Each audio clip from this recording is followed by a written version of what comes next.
I hear a cat. Hi, Tabitha. Hi, Tabitha. Tabitha is being very, very vocal.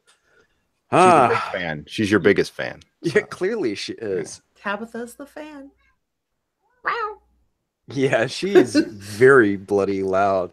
It's pretty funny. There's times when I'm trying to record too, and then she will like go underneath the microphone and walk on me, and it's like really freaking inconvenient. So we'll go ahead and start letting people roll in. Shoot, I should probably send out a Twitter notification that we're live. How's everybody doing tonight? I'm good. How about you, feisty fan? I'm good. My meds are kicking in, so I'm feeling good. You're really feeling good, aren't you? Oh, yeah.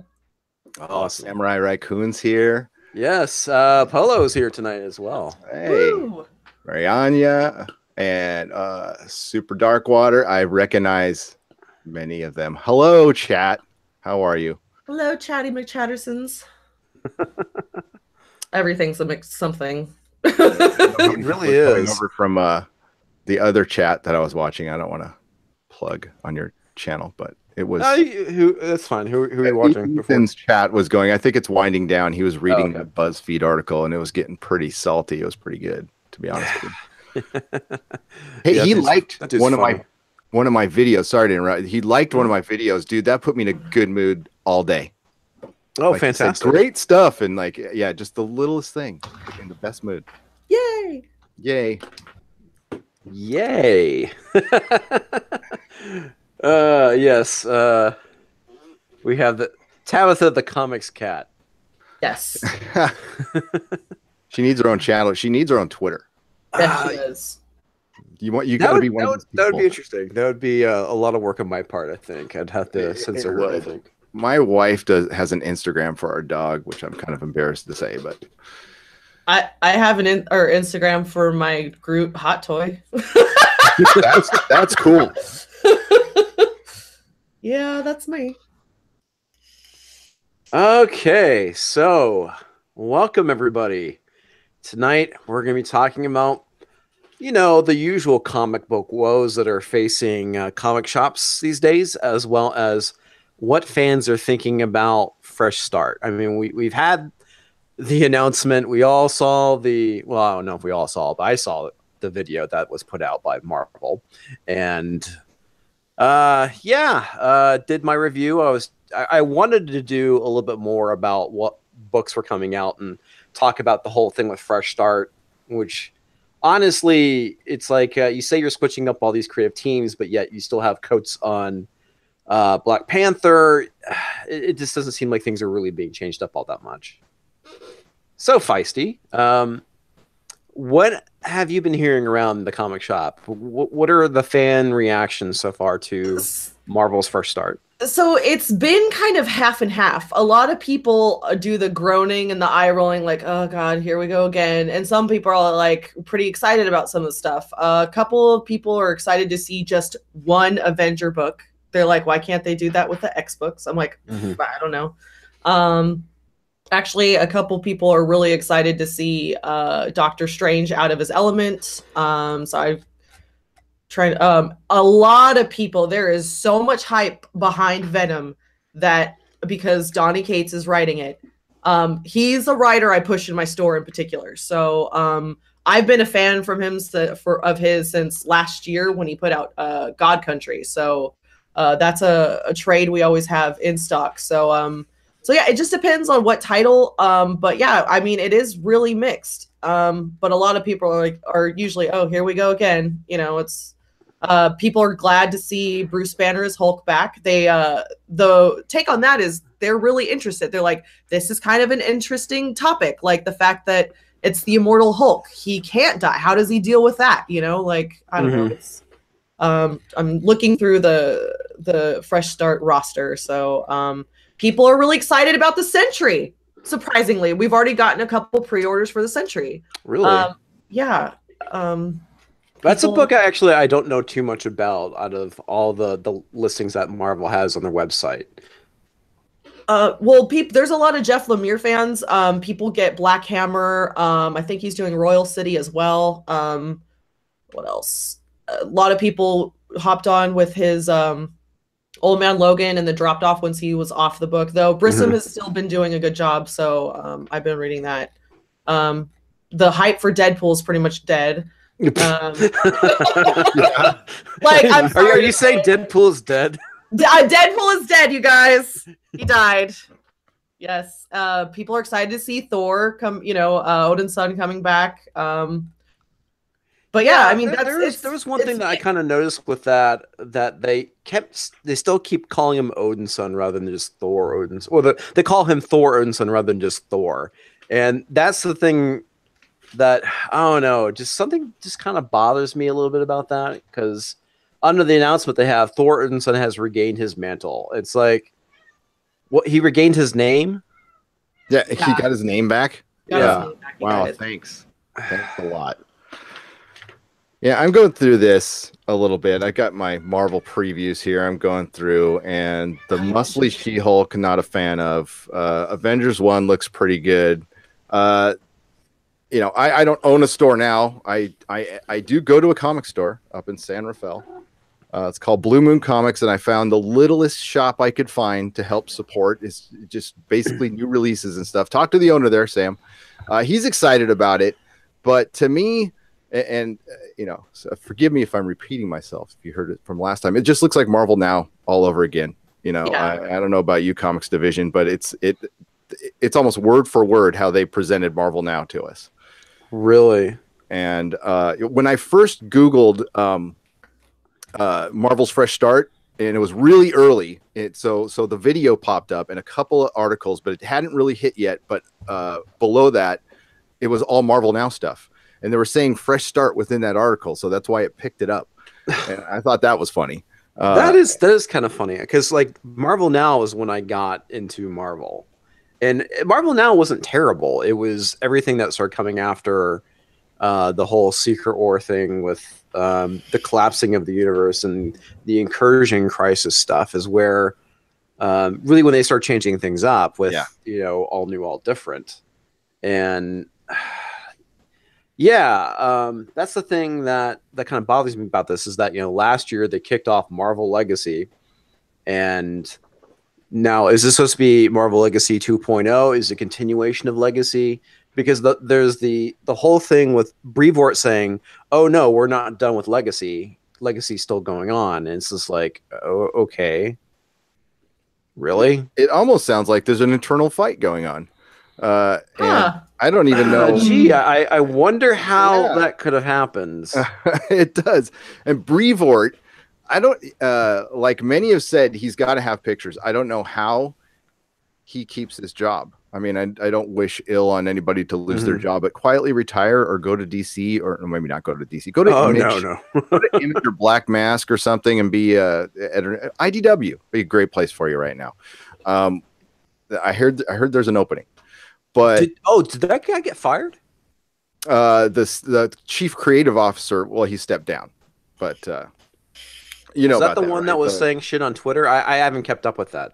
Oh, that's the one. If you're keeping up with DNC videos, Aubrey Sitterson, it's the guy who backed Aubrey Sitterson's. I forgot his name now. I think it's Ryan, not Ryan or something. But yeah, he was the CCO at IDW. He was shown the door. I don't know if they spun it as he stepped down, but he was shown the door. I'm surprised more haven't followed. I know some marketing people have followed. Actually, that Umbrella guy's been on top of that stuff. Yeah, I really need to watch more of his videos, but unfortunately, there's like only so much time in the day, and I catch them occasionally. It's like I try and watch stuff. I'm sorry, go ahead. I'm sorry, I didn't mean to step all over you, man. No, his voice is it's almost too soothing. So like, I know it's good though. I don't mean to. No, his stuff is good, but man, he's got this very soothing southern drawl. You know? Yeah, he does, man. He's very awesome. Articulate too. I definitely want to get him on a stream at some point, but I need to go definitely with a good topic or something like that. But yeah, I kind of agree. I think that Brevoort kind of needs to go away, because he seems like he's kind of the continue issue with Marvel. And I don't know. Oh, and really quickly, guys out in the audience, if there is a comment that you want me to read, make sure to @ me so I see it, because sometimes I'm not always paying attention to the comments. So just please do that to get my attention so we can talk about that. But anyway, back to Fresh Start.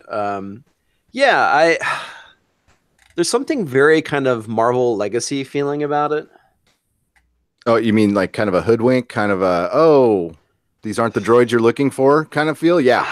Yeah. It feels like they were going ahead with something and they just pivoted a little and created this Avengers book to kind of appease, I'll say our side a little bit, but they just shuffled some people around, and that's it. And that's all they've ever done. And then you're going to come out with, and Feisty fan will know about this. They'll start like, oh, with Avengers #1, you'll have a 1 in 500 incentive cover that you can sell to speculators that'll make up the cost of blah, blah, blah. Here's the great thing. So I was doing FOC and initial order for the first official as a store order. And a lot of it, the incentive said, oh, if you weren't a customer at this time, these don't apply to you.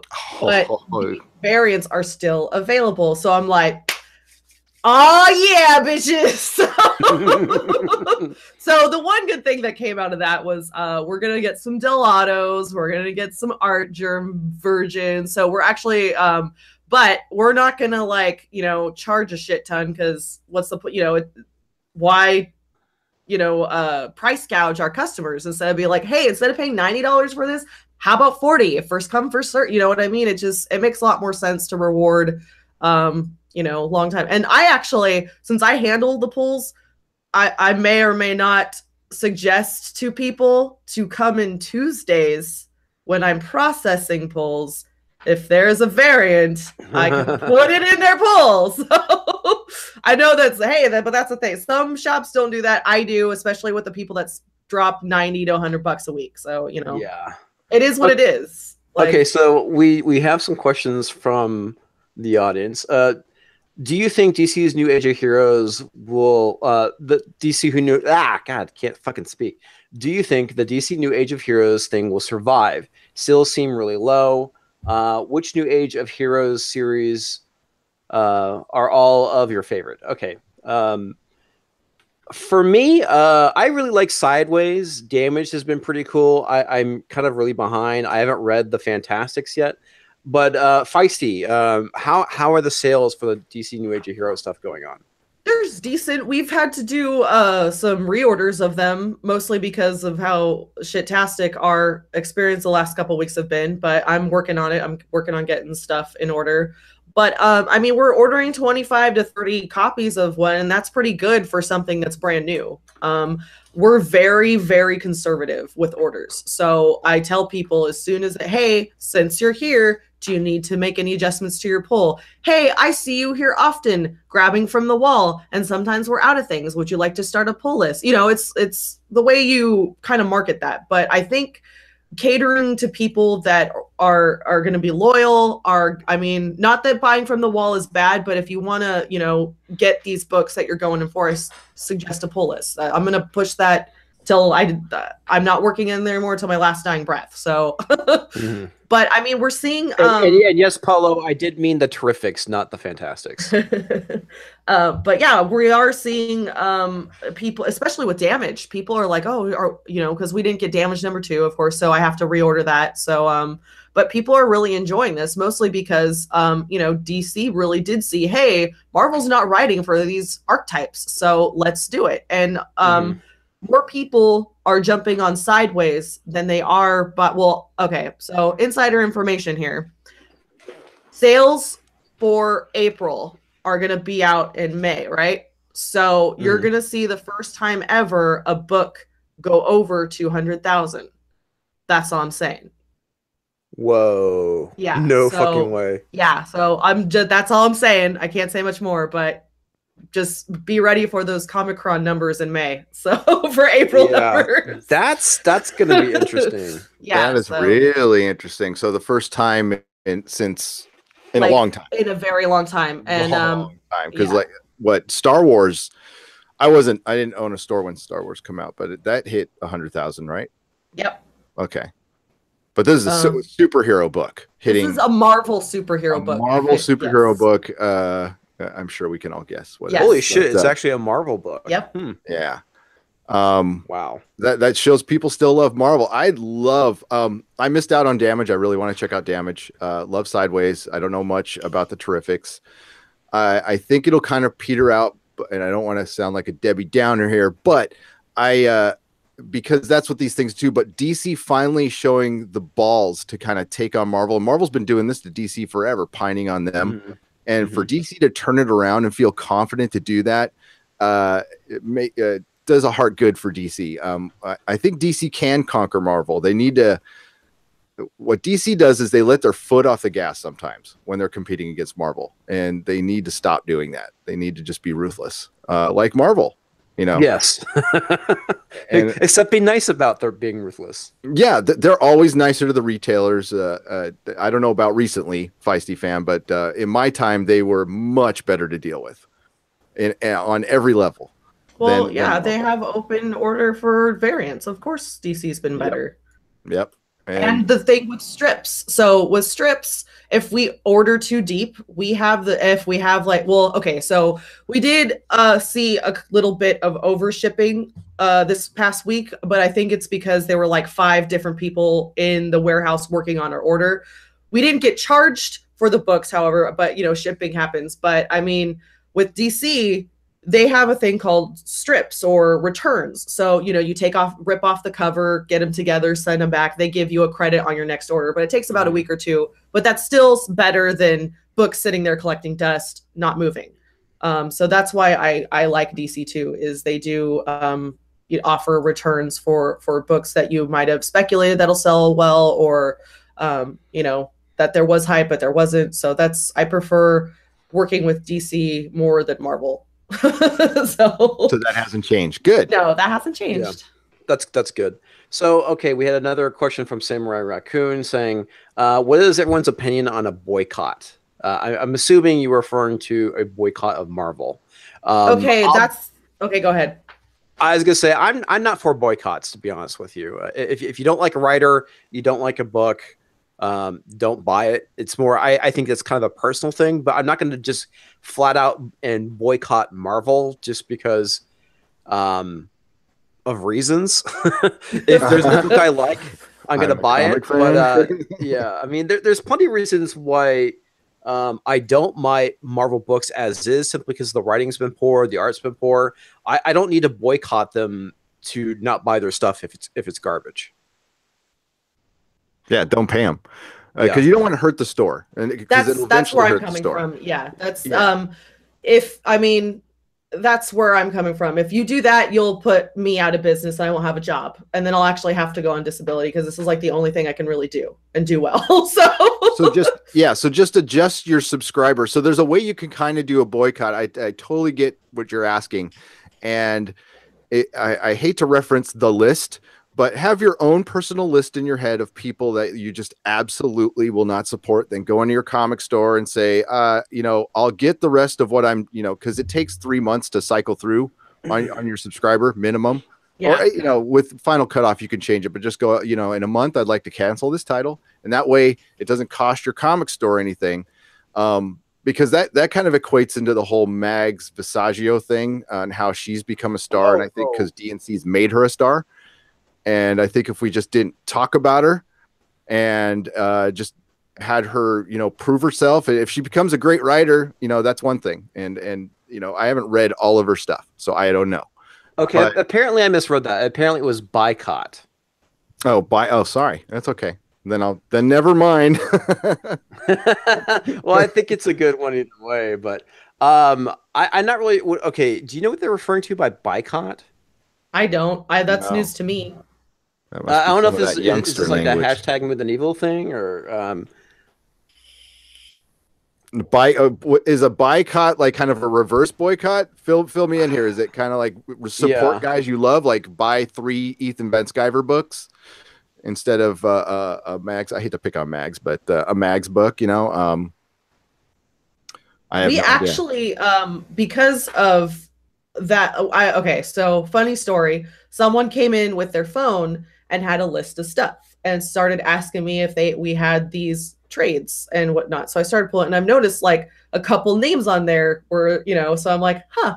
I didn't say anything because, you know, but it's in the back of my, but it was nice because now I've got to order all these new 52 books again, because I'm like, stuff is moving. This is exciting. Seeing people, you know, new faces too, like new faces that are buying these awesome trades. And the fact that we always offer 10% off of trades, whether you're a subscriber or not, is a great incentive. So, but it's really cool to see people come in with their phone, have a list, or show me things that, like, because I'll ask people like, oh, how did you hear about this? And they're like, you know, they'll say, oh, Comic Historian, or actually what I Love Comics came up, Diversity in Comics comes up, and just casual conversation too. I'm like, oh, that's great. You know, I'm glad that you're you know, getting information so you got, you know, you can be a part of this community. It's a great community. So but that's awesome that their names are coming up. I find that pretty interesting. That is really cool. England team will be very happy to hear.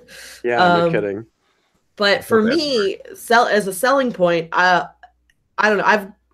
I've got a weird personality. Is that, like I said before, I'm the hype girl. I can hype up anything. I could sell, you know, snow to Eskimos as long as you're excited about something. So stories, that always helps. Yeah. But stories and artists and stuff, like when you see somebody passionate and so interested, you're like, I want to feel that way too. So then, you know, people usually feed off your energy.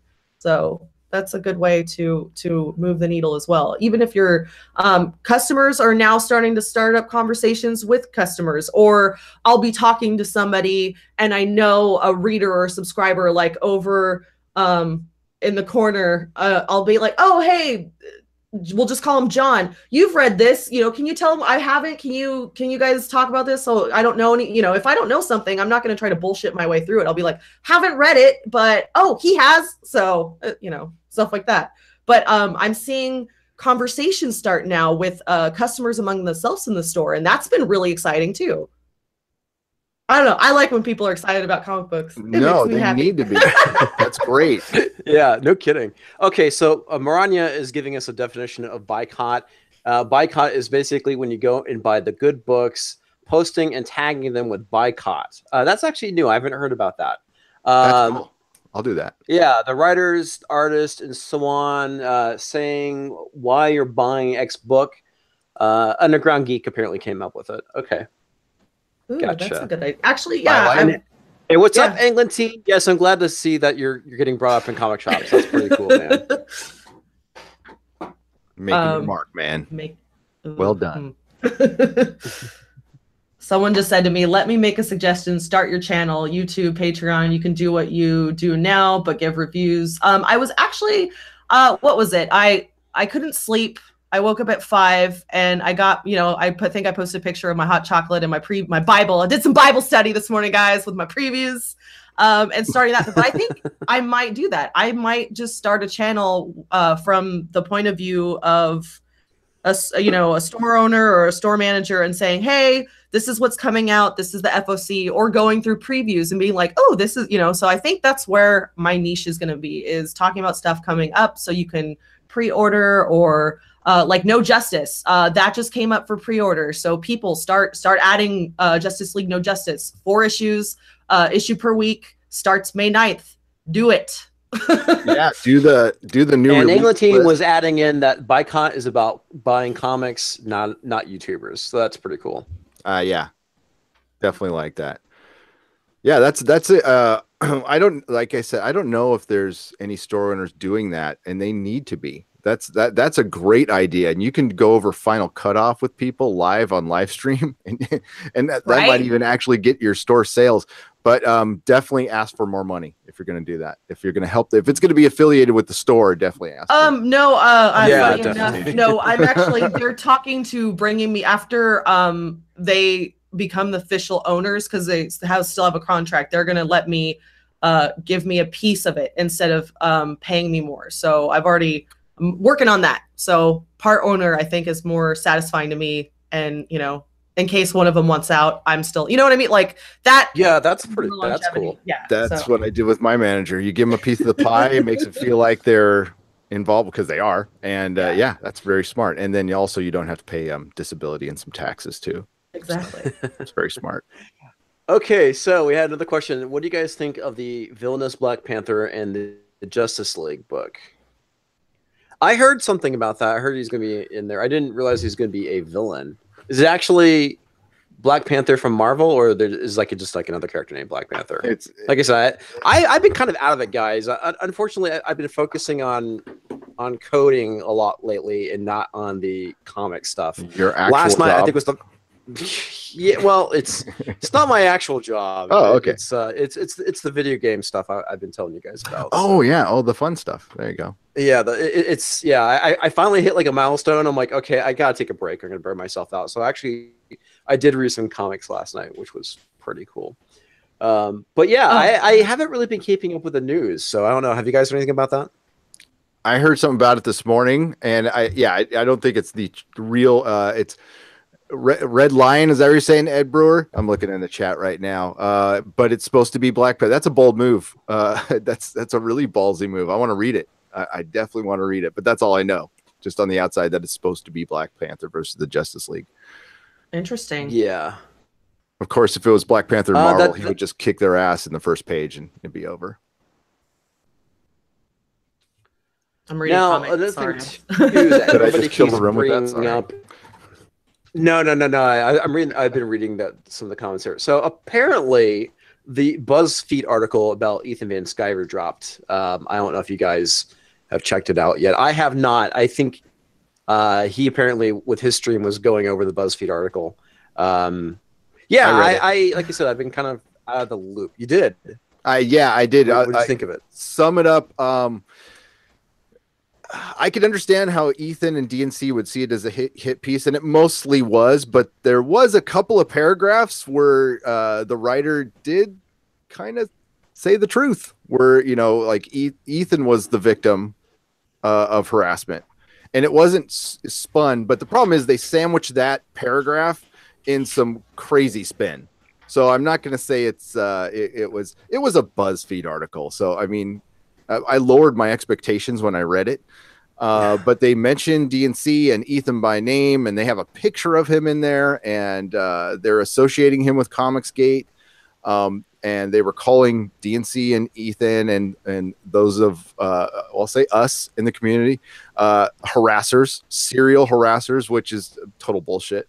And yeah, it's the same crap you've heard over and over again. So DNC did a video and Ethan did the live stream.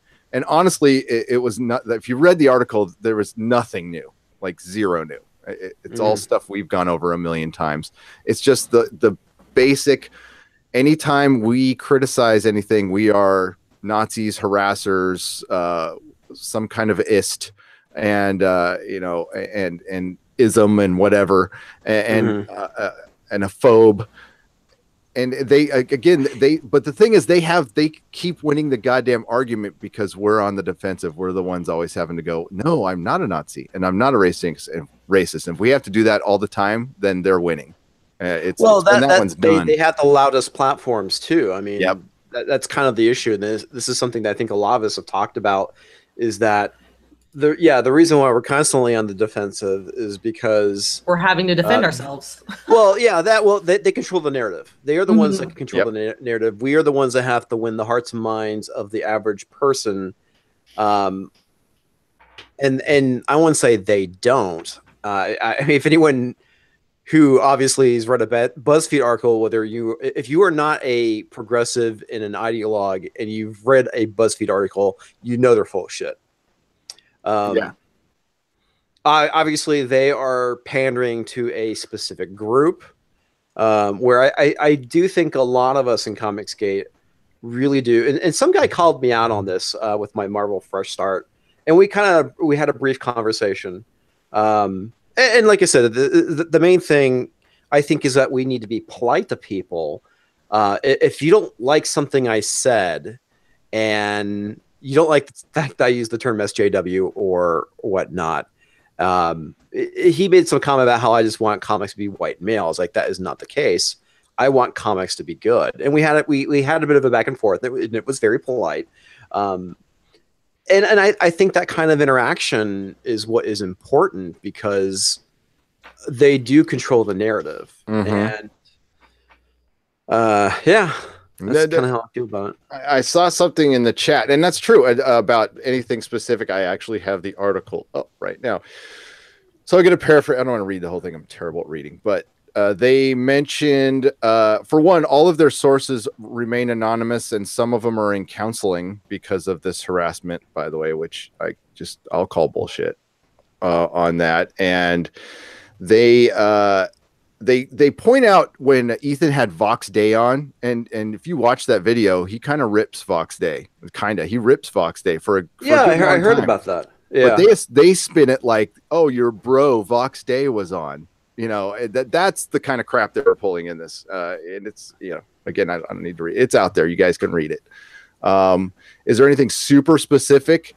No, they bring up the Mockingbird thing again, and Chelsea Cain's. I mean, God, that is such old news. And yeah, well, so she left because of the whole thing with the Mockingbird. The ask me about my famous agenda thing. They try to say that. I don't think she's ever said that, but she said that there's repercussions from it, which could be online harassment. And oh yeah, here's one.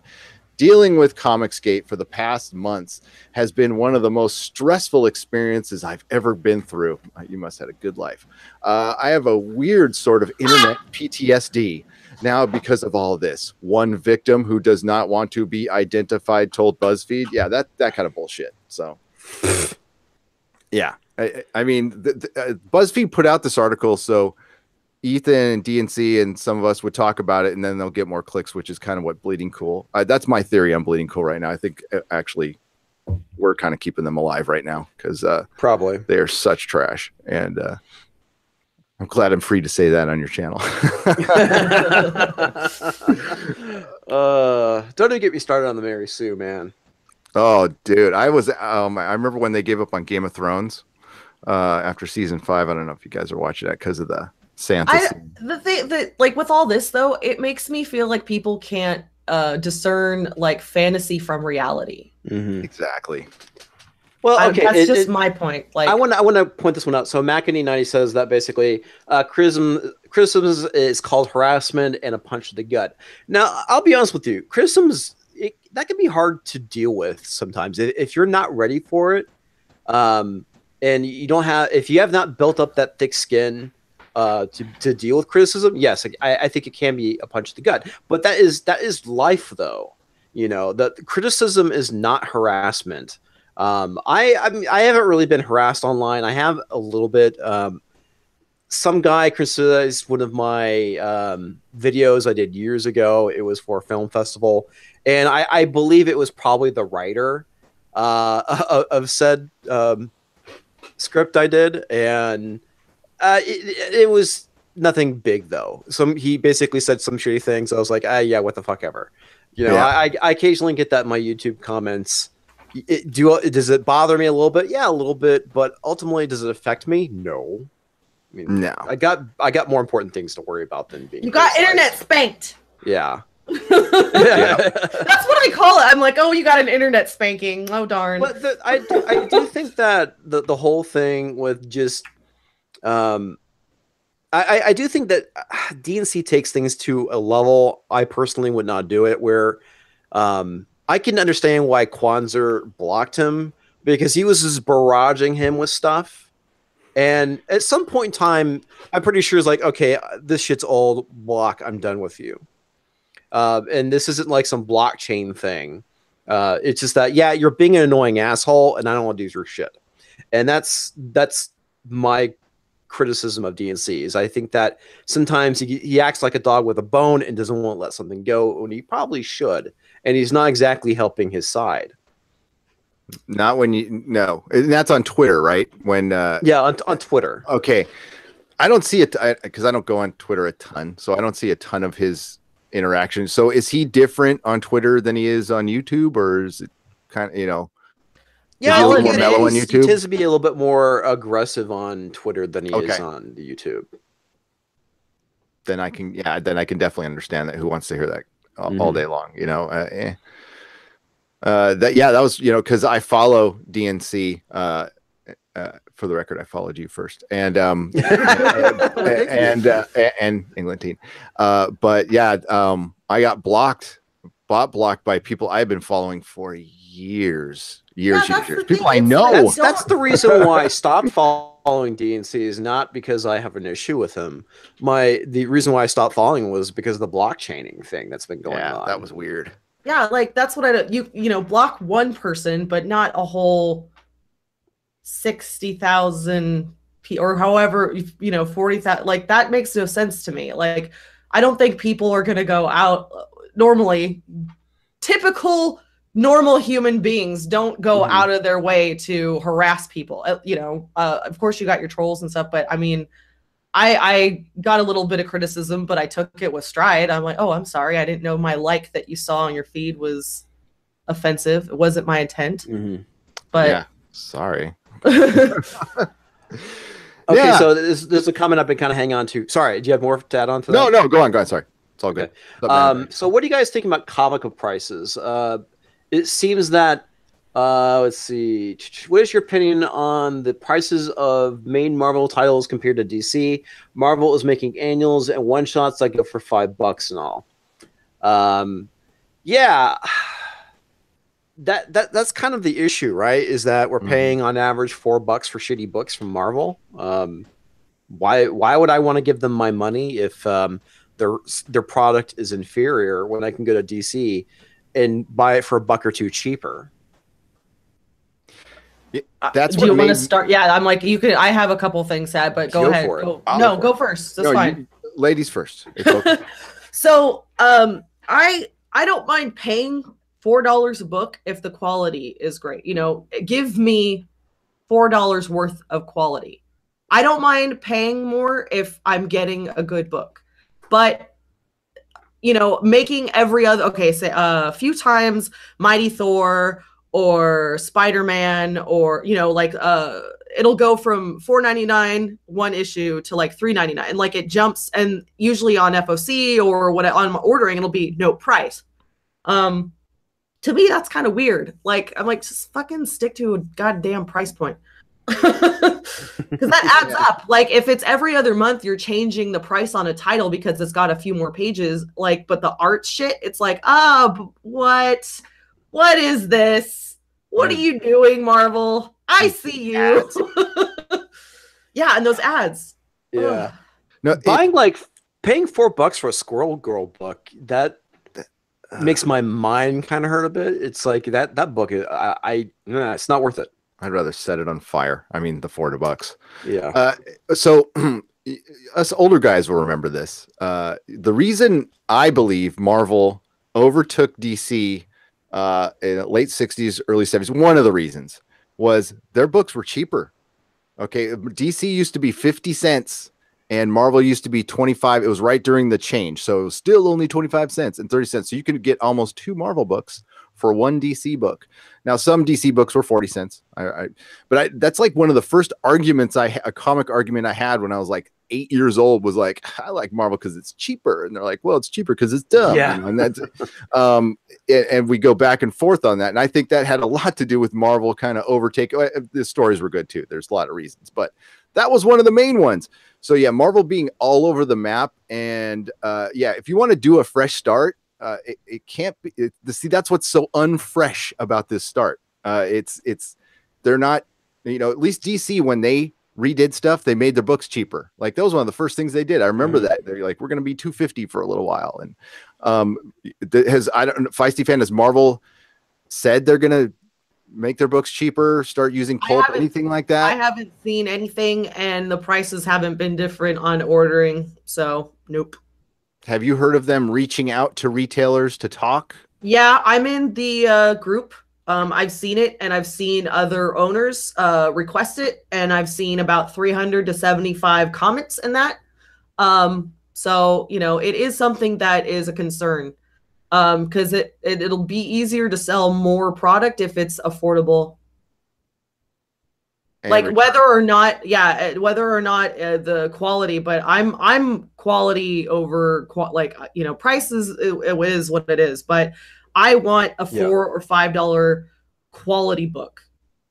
Like the Image books for instance, versus I agree with that. It's what I think it's $2.99 for, is that Am I wrong? I don't know. I don't have a copy of Versus in front of me, but Assad Ribic is one of my favorite fucking artists. So I follow his shit. So if I like, yeah, it's like, okay, I'm paying $2.99 or $3, but I know the art's going to be spectacular. And I'm more art over story. So that's just me. But I'm a different buyer than I am in the retail biz. So but I maintain a good balance of a collector and retailer, I guess. Well, yeah, I mean that's the thing. If it's $4, I don't mind paying $4 for something as long as it's quality. I think that's kind of the main issue that we're running into, and I know a lot of people have brought this up. Where, hey, I'll bring back the newsprint. It's cheaper, stuff like that. I don't think that we would see the price break in that, because I understand that, you know, the people at Marvel, they have to make a living and whatnot. And with, you know, obviously the cost of living is different now than it was in, let's say, 1980s when comics were 35 cents. Yeah. But they were probably selling a lot more, and you had more people buying books. Obviously, I just kind of repeated that. But you get the idea. So, yeah, it was more kind of a quantity, but there was quality at the same time. Where now it seems like they're charging more, but the quality is definitely not there. So you're just going to see less and less people buying your shit. Yeah. Yeah. And through this fresh start, the comic industry needs such a shot in the arm. They need The Dark Knight Returns, Watchmen, a 90s comic speculation boom, like all at once. They need all of this to survive. Ethan was talking about it in his stream. Like, I don't know if he knew about, and I don't know if people are familiar with Meltdown Comics and how big of a shop that was in LA. And like the Nerdist podcast, I think, started from that place. They had a podcast studio there. It was a little too big. Okay. It was a very high-end comic store. So it was probably, you know, those are the ones that are going to go first, but losing Meltdown is huge. It is it was the biggest comic store in LA. I mean, really? there can be arguments made of another comic store, but I would say that's top two. That's the top two. And have they said why they're going out of business? What was the cause? Were they just not selling stuff anymore? What's their reasons for closing down? He wrote the letter just like I did. He was extremely vague. So it sounds to, I mean, I'm just going to assume like he was probably just breaking even forever or losing a little money and just got tired of it. And it was probably for a good couple of years, because they're closing in a week. So, and that announcement came out last night. So that's quick. I don't know if you know anything, Feisty fan, that I don't, but I can try to. I know people. I can try to reach out to a couple of people that I know that might know the reasoning behind it. But I'm gonna look up an article that came out last year. So talk amongst yourselves so I do some research. I can also say I cannot say the name of the shop, but the biggest shop as far as inventory in Southern California is for sale. It's been for sale for like a year, and if it doesn't sell in like another year, it's going to close. And I think that's the case of a lot of stores. Yeah, I think the ones that are going to survive are going to be kind of the smaller stores that don't rely too much on new releases or spend too much. And you're going to have to find a lot of comics on eBay now, and it's the whole direct market system is kind of designed to eat itself in the long term, and it could not afford what Marvel just did. What Marvel just did was, the thing that sucks about it is, like I was mentioning on Twitter, the shop I go to, it's called Heroes and Fantasies. It's probably the largest shop here in town. They've been around forever, and like in the early 90s and 2000s, I want to say had like between 4 or 5 shops in town, and now there's 2. There's the one I go to, and there's the one way across town. Now, the other shop, Alien Worlds, has always had 2 in town. They are definitely a smaller shop. They focus more on, I would have to say, the books, comic books. They have some toys and cards. A lot smaller RPG section than they used to. But the majority of their shop is comics, whereas Heroes and Fantasies, the majority of their shop is not. It's mostly collectible toys. I would say probably 50% of their shop is toys, collectible toys, memorabilia, and then the other fourth is cards and games, wargaming, and then the last fourth being comics. The guy I normally talk to, he talks about how they have like a storage facility where they have tons and tons of comic stock that they simply can't sell, and it's kind of sad. Yeah, they get piled under. I'm sorry, Neiman 99. What store is that? He's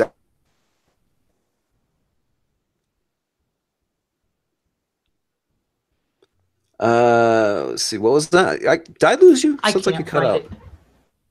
Okay.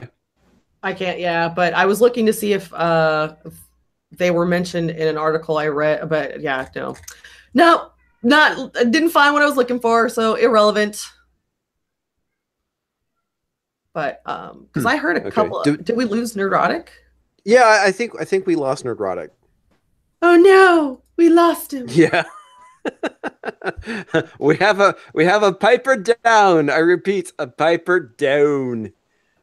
Okay. I know if I don't like the direction of a big character, the story is going to be 12 issues max. Our comic stories too long nowadays. Yeah. Okay, so Gary said he's coming back. Yeah, I mean, there are certain things I think that do go on way too long. Metal, I think, is a good example of that. As much as I've really enjoyed Metal, it's the delays, man. They kill like yeah, it's gone on way too long. That's the same thing with go ahead. No, go ahead. Oh yeah, no, that's the same thing with what a couple people were like.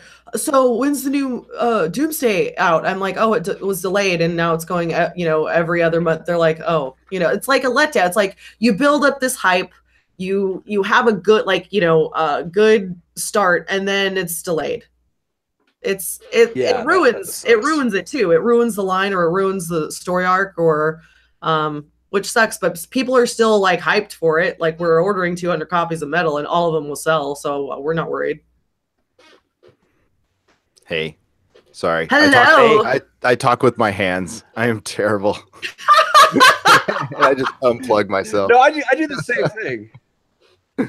Sorry, everyone. Hello. Yeah, Marvel got me. See, the thing with man, I knew it. The story arcs, I've been really enjoying that about Batman.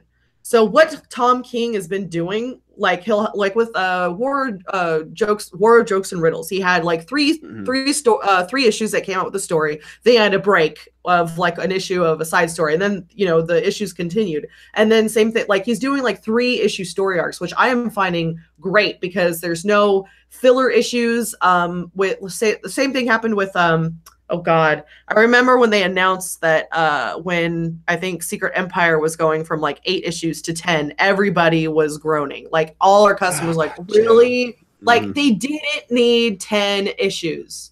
10 issues. No, they really did not. They could have done that 5.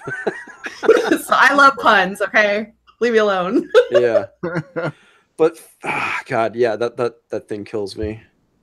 But some are fine. If it's a mini series, I'm fine with it being like 10, 12 issues or 7 issues. Yeah, like Mr. Miracle. If it's like a big event, yeah, like Mr. Miracle is a good example of that. But if it's like a big event, like Secret Empire, no, man, I don't need 12 fucking issues dragging on, sucking the money out of my wallet, because that's basically what they're doing. Well, that's the events are designed to suck your money. Sorry, you're gonna say something? No. I was sorry. That was me reading Man of Action. It said the brain trust play from Diamond will drive out a few more stores before they right the ship. Agreed. Diamond plays a huge part in this. Not enough people are talking about that. I don't want to get in trouble. I know. I know you don't. That's the funny thing is that. No, go ahead. Oh, I was actually, somebody who listened to our last stream, who will remain nameless, I'll talk to you guys afterwards, warned me against talking shit about Diamond because I'm going to open a store again, you know, and they're like, oh, watch out, they might listen. And, you know, they are kind of vindictive. They are, but I don't think they can be picky right now, to be honest with you. I think they'll let anybody open a store. So I'm not too worried about it. But yeah, they play a huge, I don't know. It's not like Marvel's in bed with Diamond. They don't like each other. And, you know, if Marvel could get rid of Diamond, if they could get rid of comic stores tomorrow, they would. You know, I saw Man of Action talk about the Netflix model. I know you've been out of the scene a little bit, you know, doing your fun stuff, comics division. But Mim Headroom did a great video on Disney's restructuring, which happened very quietly and recently. And it's building up for their digital. Well, there are multiple digital platforms. I know actually one of my sometimes co-hosts is working on one of them, and there's going to be multiple. There's going to be Hulu, there's going to be a straight Disney one, and there's going to be another one, which I don't know the name. Minimum 3. Kill me now. Just kill me now. Like, buy money. It was nice. But part of this, yes, it's a whole digital distribution thing, and like hidden in the language is they're going to start a digital comics thing. You know, they didn't come out and say the word comics or digital together, but if you read between the lines on this, it's going to be part of it. Which, I mean, as a old store owner, the minute I heard digital, I was waiting for that. I'm surprised it's lasted this long. You know, they've always kept the digital prices pretty high for new releases, to not compete against comic stores. But I always knew they would go back on it someday. They would go, you know, like new comic releases will get cheaper for digital. You know, you might get like $1.99 for digital now. And, you know, if it helps the industry on a whole, I would be happy. I'd find a way around it as a store, but that would do some damage to a lot of stores. But I don't know if you heard that. I think that's the thing I thought about years ago. Actually, I didn't think about years ago. I was talking to a friend of mine about the whole thing with, you know, physical versus digital, because one of the problems obviously with physical stuff is that it takes up room. And if you are buying anywhere between like $40 to $60 a week on comics, that's a lot of fucking stuff. You got to put it somewhere.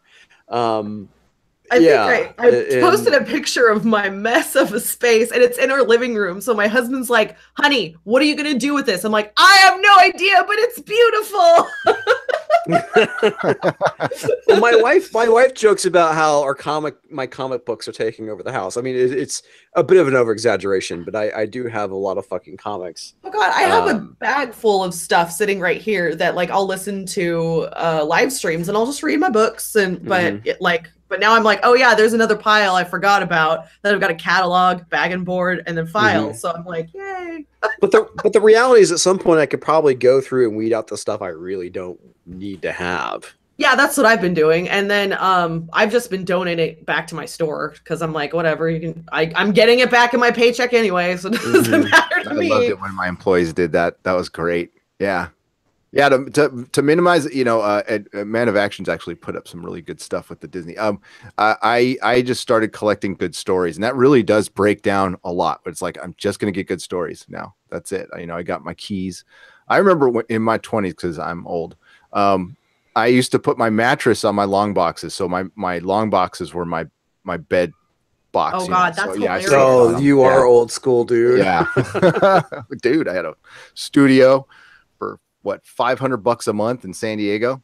Yeah, those days are long. That's where I used to keep mine, underneath my bed. Yep, because you had the bed frame and it was perfect enough to slide the long boxes underneath when you don't have a lot of room.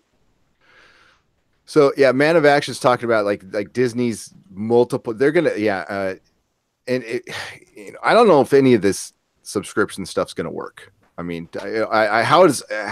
I do a little bit of Comixology. I think it's kind of janky on my phone. Yeah, it's really crappy reading comics on my phone. Okay, for one, I got a decent sized phone. That's what you need an iPad for. Yeah, and I don't want an iPad. But yeah, you're right. I mean, that's I don't know. If it ever went full digital, I'd probably just go back. There's plenty of old stuff I haven't read that I would just go back to do. That's why I have what is it? I do Marvel Unlimited, just so I can, like, I don't want to necessarily track down the copies, but as long as I have it available to me in case I want to read it, like that helps me sleep at night. I'm like, okay, it's there. I do the same thing where I typically read stuff before I go to bed, and that's what helps me shut my brain off. So there's stuff I buy on Comixology, typically a lot of like back issue type stuff, stuff I can get on there cheaper than going out and buying it physically, I suppose. But yeah, I mean, it's a good way to kind of get caught up on all the stuff I missed, without breaking the bank, so to speak. But at the same time, it's like, digital is really convenient to me, but at the same time, I kind of feel like I'm contributing to putting the comic stores out of business, but I still spend at least $30 a week on comics at my shop. Awesome. Yeah, that's good enough, and that's cool. Yeah. Amazon just did a 99-cent thing with, was it Comixology? I think so. It was crazy. There was a lot of the modern, quote unquote SJW stuff up there, but there was also like Essential Tomb of Dracula for 99 cents. You can get like everything for 99 cents over the weekend. It was decent. I actually got a couple. Call it what it is. All new, all different. Like that's where they fucked up. Like honestly, like that is where shit went south. Whether you call it, I just call it all new, all different. It's funny though, because what is all new, all different? That's what they rebranded it as. They ended the 616 essentially at that point. I know it's been vague since then, but a jumping on point is always a jumping off point.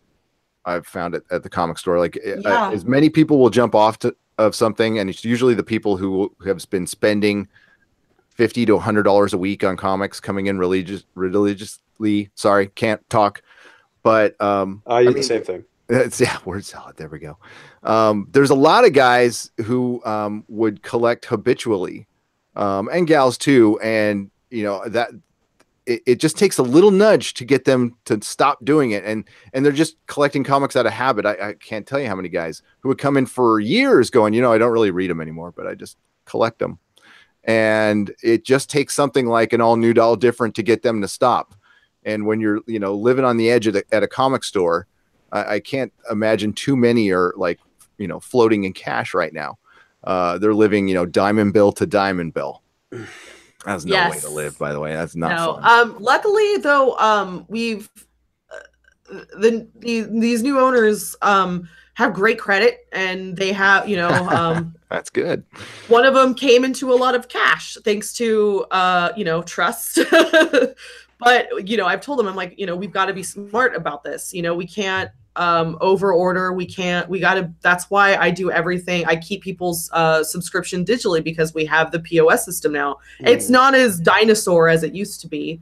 But that's another funny thing too, is a couple of people that have had like on their I don't know what people are used to. Do you guys how does your comic store keep track of your pull list? Do they have like that white tab that they write it down, or do they have it digitally? Do they print it out? They actually do have a computer system. They actually they got a new system in, but yeah, they do everything through computer.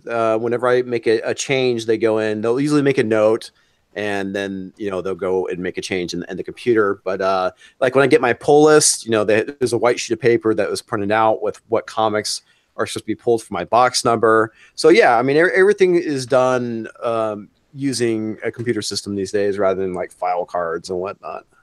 Yeah, I do both, just because like I can keep track of it that way. But a few customers have asked, like, since I have because of this fresh start, they're like, because I have Venom, I'm gonna get the new Venom. I'm like, oh yeah, like that's why I ask every time, do you need to make any changes to your subscription? What what do I need to do for you? It's basically like, help me help you. I know it's kind of cliche, but that's what works. And but yeah, I've had to reassure people that are like, oh, since they're coming new number ones, I'm like, if it's on your pull, you're gonna get it no matter what it is, because that's how I roll. So if you don't want it, tell me and I'll take it off. So. Okay, so here's something that James Hayes has brought up, and this is something I've occasionally mentioned. I haven't really talked about it a whole lot, which is piracy is helping kill the industry. And I would agree with that, because you have a lot of people that don't go and buy comics, mainly because you know, they're pissed at Marvel, or you have the ultra progressives that they're pandering to, not actually going and buying it. They would just rather go to a site where they can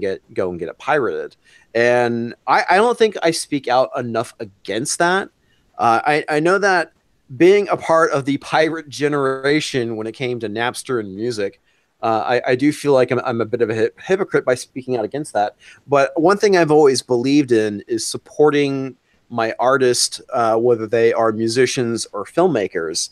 So typically when I went out and found music on Napster, I would go out and buy the album, mainly because I want to make sure I supported those people. And I think that's the same thing with going on with comics too. If you want to keep the industry alive and growing, stop fucking pirating comics and go out and fucking buy them. That is very important.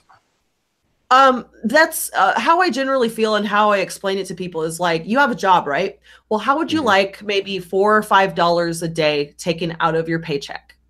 That's the best way. Like you're taking away people's livelihood. Like me, for instance, if you're not buying books, that means like, you know, I'm not getting paid. My store isn't getting paid. We aren't going to survive. So I'm very against piracy and anything. That's why I was like absolutely thrilled. Well, okay, so I was, I think, 18 at the time. I'd financed my first car. I was old school. I did CDs. I had a booklet of 200 CDs in that. My car was stolen, lost my music collection. So when Spotify came out, I was like, holy shit.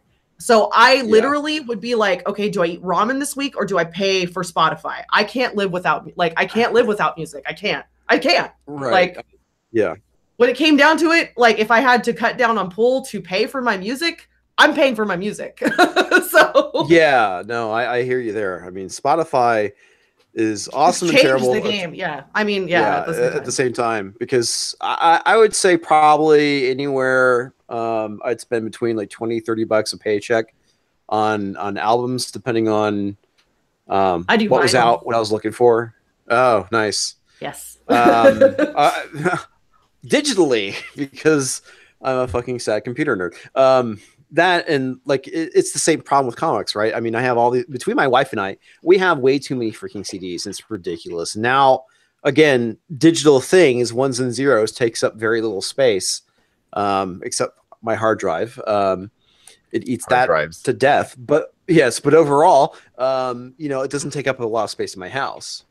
And then Spotify came along and I'm like, yeah, $10 a month, sure.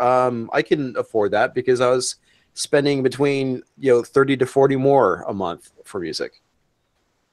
Yeah, but I still buy my like if it's an artist that I like I'm trying to collect old vinyls and stuff too. So it's like, you know, I still buy them. I'll buy newer artists that I like. Gosh, what is that band called that they're very much like Led Zeppelin? They're newer. I can't remember the fucking name to save my life. I think from like Detroit or something like that. I know what you're talking about. Yeah, I ended up like finding them like similar artists. Gosh, what are they called? Somebody's got to think of it. But help us out in the chat here. Yeah, help us out. They're kind of like Wolf Mother, kind of like Led Zeppelin, that kind of feel. Whatever, I forget their name. But yeah, I went out and bought their vinyl. Wolf Mother. Biggest missed opportunity there. They couldn't get Greta Van Fleet. Yes, that's it. I love them. They're awesome. So yeah. Yes, thank you, Eric. Thank you, Eric. Brain fart. Yeah, I know. It happens to me quite often. But yeah, no. Actually, I'm sorry. Go ahead. No, it's fine. No, I had a random thought. Go ahead. Sorry. Now I forgot. So you're good. Wow, you were serious about being interrupted and forgetting stuff. Okay. Yeah. I just want to throw this out to the audience really quickly. So like I said, I was talking earlier on about my views being kind of down. I was wondering if people were getting notifications because I released a video earlier in the week and only got like 30 views. On average, I usually get around usually about 120 to 200 depending on the video and what I'm talking about. If I'm talking about like Twitter drama, that tends to get a lot of views, but I'm curious if people are actually getting notifications or not. I know that Eric, you made a comment because you made the comments about the co-cell division. But yeah, I just want to make sure that if people are getting notifications or not, because we were talking about how YouTube sucks. Can I ask you a question? Prior to your last video, how long had it been since you had done a video? Was it a little while? Did you take a little break? Yeah, it was about probably a week. That affects it. It really does. Yeah, I kind of figured it probably does. We got a good amount of viewers right now for a live stream. 48 is pretty damn good. Hell yeah! Thanks for showing up. Thanks, everybody. Yeah, thank you for showing up, everyone. No, but there's definitely that's one thing I know. I know I need to make more videos. Like I said, part of the issue is that I've been distracted with my other side project, which is the RPG I'm working on. So I've been taking a break from that, trying to get caught up on comics. Yeah, I will support too. I'm a huge RPG fanatic, so yeah. I will I'll talk more about it later on. Well, thank you. I appreciate it. No, I told you, I've experienced it a little bit, but not much. But a couple of my friends have, and I've heard even bigger channels saying that ever since the demonetization of the 1,000 and fewer channels, there has been a glitch in the YouTube matrix, and they've been effing around with the algorithm a little bit, which can affect it. It goes through waves. It's weird because I wouldn't be surprised soon if you just have an uptick, and you know, and sometimes YouTube goes through lulls too, you know, so that might be it. Yeah, sorry, Mariasha. I was kind of wondering the same thing too. Is it just the fact that I just suck or what? I was trying to avoid saying that, Mariasha. Wait. Okay, so I'm looking at the Marvel Fresh Start roster. I didn't know Scotty Young was going to be writing Deadpool. Deadpool's. I mean, like I said, though, Deadpool's dead. Yeah. Yeah, it gets played out. It's happened before. We're on the third run of Deadpool. Actually, I'm surprised they've gotten this much mileage because the joke gets old. It does. Yeah. Sorry. Yeah, it really does. Yes, James is a computer RPG that I'm working on. Like I said, I'll talk more about later when it's a little bit more ready. Mr. ES, what is your favorite video game? Honestly, wow. Okay, in recent years, the Mass Effect trilogy is my favorite RPG, along with Icewind Dale, Baldur's Gate, Neverwinter Nights. Those are my favorite. Yes. Yeah. I watched my husband play Mass Effect. Does that count? I only like when he was fighting or whatever, kind of like did something else, but I like the story. That's why I play RPGs, is like which I guess we could get, that could take us to another topic, which is what interruptive entertainment, right? Or whatever this thing. Yes, disruptive. There you go. I knew it. Yeah. I just blah. Well, that's the funny thing, is I would say it's like an industry term, but it's typically a good example of something that is disruptive is Uber. It has severely disrupted the taxi industry, and I wouldn't say you kind of see that falling apart, but what's disruptive about it is that people have found a way of breaking into like the taxi industry without having to go and spend millions of dollars to become a cabbie. I've heard stories about how medallions sell for millions of dollars in New York, and now Uber comes along and they've severely disrupted the market. So the same thing is kind of going on in comics right now with video games and other forms of entertainment, where reading a comic, you're not really necessarily a part of the story, where with more the way that video games have changed, so you had your side scrollers where you go and you jump over things and stuff like that, and now we have more story driven and entertainment based video games, which I believe is severely disrupting the comic book industry, along with piracy and a slew of other things. Absolutely, comics are getting assaulted with so many things. Some interactive like what are those books where you could you were reading them and then you they give you options to be like, oh, if you choose this, choose your adventure. That would be cool. I don't know. I'm gonna say they've tried that. I'm pretty sure they have tried that. Yeah. Well, they do have those digital interactive comics. Yes. Which don't know. I never really got into. I don't know how. What about you guys in the audience? If you've checked that stuff out before? But I never got into it. Does Marvel still? I've noticed that like when I close my store, you got a free digital with every Marvel book. Yeah, they disrupted it for like a few months, and then people like went ape shit because I know people got pissed. Yeah. So they were doing this thing so pissed. where people could bring in their voucher or whatever, or we could email them and they would get a digital code within like a 2-month period. But yeah, Marvel was honoring them as long as the people did the footwork for it. So that kind of sucked. But I know a lot of people that collect, and that's one of the things that was very appealing to them, is to have that digital copy in their digital catalog. I don't use it because I don't care. So I just want my floppy, and then I have Marvel Unlimited. So it's like I have what I need.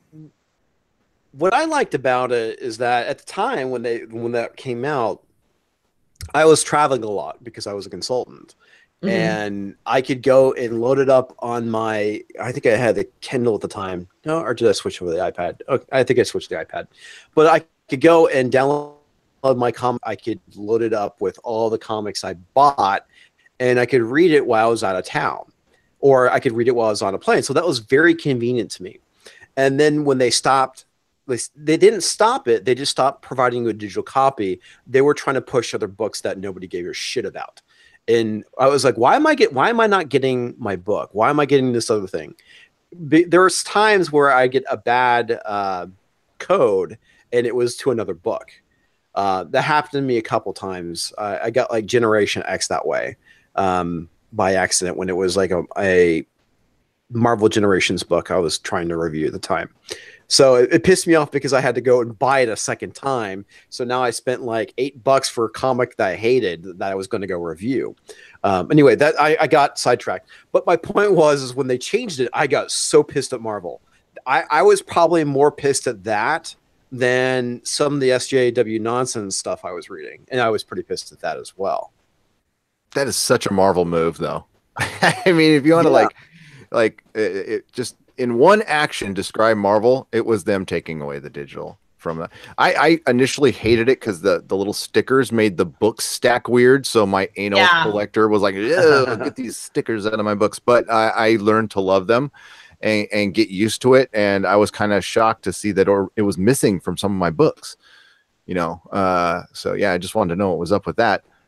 Yeah, with the disruptive entertainment thing, there's so many things happening to comics, and like I said earlier, they need the biggest, but they need Alan Moore or a new Alan Moore to come back and write something to bring more people in. And I don't know if that's happening. Okay, that makes sense. And somebody made a comment about that. Is that right now one of the biggest problems with Marvel is that they don't have any good talent.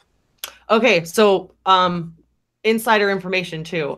We had Rick Remender at our store signing a while ago, and he, after the event and after the crowd died down, I have my split screen up and sharing, so you guys, we can go through the roster of Fresh Start or whatever. But yeah, he was in the thick of it, and he told us quite a lot about how the writers were just frustrated because they couldn't tell the stories they wanted to tell. So it's not about, you know, getting the right talent, is getting the right talent and giving them creative freedom. Right. Oh, he is? Right. Sorry, Englentine. Englentine says Alan Moore is finishing League of Extraordinary Gents. Yay. I'm very happy about that. That's really awesome. Yeah. Let's see. Hang on. There's a comment I've been meaning to get to. Hey, Mavericks, we did talk about Meltdown a little bit. I'm pretty sure it will come up again. Yeah. Also, Rex, no, I don't have super chat yet, mainly because I have not hit 1,000 subscribers yet. So yeah, because they changed all that crap, I kind of got screwed in some of the monetization stuff. Thanks, YouTube. Thank you very much. Have a nice day. Yeah. Subscribe. Tell a friend about tell a friend. Subscribe, please. He needs super chat. Got one of my guys in here. Hey, Jody. Jody. Yay! Yay. Yay. Awesome. Yes. Let's see. I brought over a person. See? Sweet. And I helped. But yeah, I mean, I think that's kind of the big issue with Marvel right now is that all the good talent has got up and left and walked over to DC. And then you're left with people like Dan Slott. And Dan Slott's like, well, if I ever leave, I'm pretty sure DC will snatch me up. And I'm pretty sure DC will be like, no. Yeah, nah, I don't think so. Not with the baggage he brings along. I don't know if you did anybody, and I am making a point with this. Did anybody catch Krypton last night? Did anybody see Krypton and watch? I don't have cable. Oh man, for one, it's good. It's really good. But at the end, they interviewed actual comic creators at the end of the show. The actual episode was pretty short, so they had 15 minutes of Bendis, Scott Snyder, Jim Lee. But the Bendis thing was what stood out the most, because I know a lot of people were like, I don't know about if Bendis will probably, let's give Bendis time and everything. But just his quote from the show gave me pause. And he's all basically, he was talking about Superman. He's all, the ideals for Superman are literally under assault right now in this country. So it's very important, and I'm paraphrasing here what he said. I don't know exactly what he said, but it was basically the American way is under assault, and it is up to Krypton to deal with these issues. and I'm so if you have any question about like how his Superman's going to go, I don't know. I think it's a pretty good indication. I'm hoping for the best, but if he's fighting Nazis, I'm fucking done, dude. That is so fucking okay. Here's the thing that pisses me off about the whole thing with Nazis right now. Sorry, we're gonna go into a bit of a side tangent rant because this shit annoys me. Back in the 90s, you made fun of fucking racists. You didn't give them power like they're doing now. That's the reason why they're upticking is not because, well, first off, it's because of the whole shit with identity politics, but you're basically giving these fuckers power again by treating them seriously. It's one thing if they're running into buildings and blowing them up or something. You got to take that serious, but that shit really wasn't happening anymore. You had something occasionally happen. The guy got caught and went to prison or got shot by the police or whatnot. But for the most part, nobody took them serious. And now people start taking them serious again, which is giving these assholes power.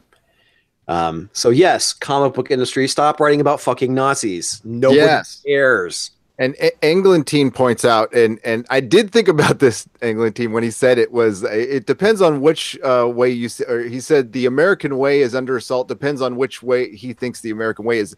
He's from Portland, so we know which way, but I think he was right, Englentine. I think he was right. Just not in the way that he thought he was right. So I don't know. But if that's for one, it's such Nazis is such low hanging right now. It's like, God damn, stop it, please. And that's the thing too, man. It's like it's fucking cliche, man. And I've met my fair share of neo-Nazi skinheads and ex-neo-Nazi skinheads. Some of them are fucking scary people. I will give you that. There's like this one time when I was in college. It's a weird story, but I started dating a girl I used to date in high school. I go over to her place, and in there's literally a Nazi flag on the wall. There's these two Hispanic guys. This is the thing that still blows my mind, arguing about how to go display a picture of Adolf Hitler. And then the third guy, the one who answered the door to let me in, starts talking about the race war and all this shit. And my jaw is hit the ground because I'm like, you guys are Hispanic. Why are you wanting to be Nazis? And then David Lynch yelled, cut. Like you walked. No, seriously, I was waiting for it. Then they're talking about how the real Nazis are going to show up. And I'm like, I'm getting the fuck out of here. And I was like, I got class in the morning. Good day to you, sir. I don't want to die. And I fucking left. So yeah, I mean, there's really weird shit like that. And then, but I wouldn't say it went away. I mean, I think it's always been there, but nobody in mainstream America took Nazis seriously like they do now. And it's ridiculous. They are hyping it up because it backs their argument. It's like so many people want it to be true. Yes. And that's the weird and kind of scary thing about it. So, but like, I mean, it's the thing too. It's like the thing that blows my mind about this whole oppression Olympics thing is we are literally at a point in time in humanity's history where we probably have it best. I mean, yeah, there's a lot of areas where we can improve on. I will give you that. But overall, most people, aren't starving to death anymore. And there's been so much improvements to the world for humans in the last 30 years. It's been kind of mind-boggling, but yet we're kind of caught up with how shitty things are. And granted, there are areas where things are shit, but okay, I digress. I'm sorry, I kind of got off topic. No, it's okay. I mean, there's the whole. You guys are angry enough for me, so I'm just like, yeah, you guys are on point. I'll equate it to my recovery and I statements. So when I start getting negative and looking for negative crap in my life, my sponsor makes me write a gratitude list. And I know that sounds like, oh, yeah, so sounds me typical, too. but it's true and it helps. And I make one every night before bed, and it makes me like, okay, cool. I have a lot to be grateful for. Yep. And if it sounds like they just need to write a gratitude list. God damn it. Yeah, it really does. And yes, Englentine, I remember skating in the 80s and 90s. I tried skateboarding once, and then I fell on my face and I chipped my tooth. That was fun. I sucked at it. I sucked at it too. I was better at doing street stuff than I was like with ramps. Yeah, I sucked at skating. It's probably a good thing I stopped. Yeah, less broken bones. I grew up in a beach town in Southern California, and I sucked at surfing and I sucked at skating. So yeah, I wish I could still. I miss surfing so much.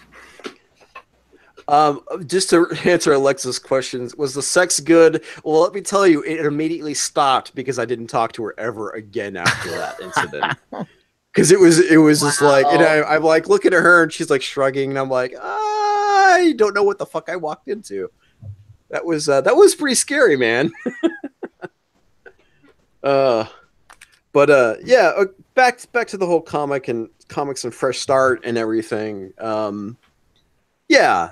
I mean, we can go over the roster here. Yeah, sure. And I can tell you what people have said, or you guys can have your input as well. Sure. So, so yeah, I have it up so I can see chat if anyone, and then if you want to share my screen, you guys can talk about that. But yeah, so first up on the list is the Avengers series. People are actually kind of excited just to see the three, the Iron Man, the Captain America, and Thor. We're just going to call him Thor because that's who he fucking is. Look at him. He's got his golden arm and he's got his hammer. He looks awesome. She can go die in a fire. I do have to say, it kind of sucks because Captain Marvel used to be kind of cool, and I know. I loved Miss Marvel and Captain Marvel. The gold arm is weird. The muscly She-Hulk is weird. But I guess maybe I'm just an old man. I want to see what they do with Ghost Rider. And Ghost Driver, I love Ghost Rider. I'm not the biggest fan of Ghost Driver, but he's Ghost Driver. If you're riding in a car, that means you're a passenger. Okay, you're not a rider. Ghost passenger. You're ghost passenger. So it must be Ghost Uber. Yeah. So, but I'd love to see Ghost Rider anywhere. I don't mind that it's a different person. I just want him on a goddamn motorcycle. I agree, because I mean we have had different Ghost Riders in the past, which isn't a big deal, and that was kind of my introduction. I keep forgetting the character's name that was introduced in the 90s. The one that was not Johnny Blaze. It's been a while, guys. I'm sorry. It's okay, Danny. I forget stuff. No, okay. I'm right there with you. Yeah, I agree. I'm not the biggest fan of Ghost Driver, mainly because I'm not too keen on the design, for starters. I don't like the helmet skull. I like the classic flaming skull. That was the shit. The muscle car thing I thought was an interesting take on it. Again, it just kind of fell flat for me. Yeah, for a little while, and that's where you know, Marvel and even a continuation in Agents of S.H.I.E.L.D., if you want to talk about identity politics and sorry, I know we were trying to get away from this, but real quick.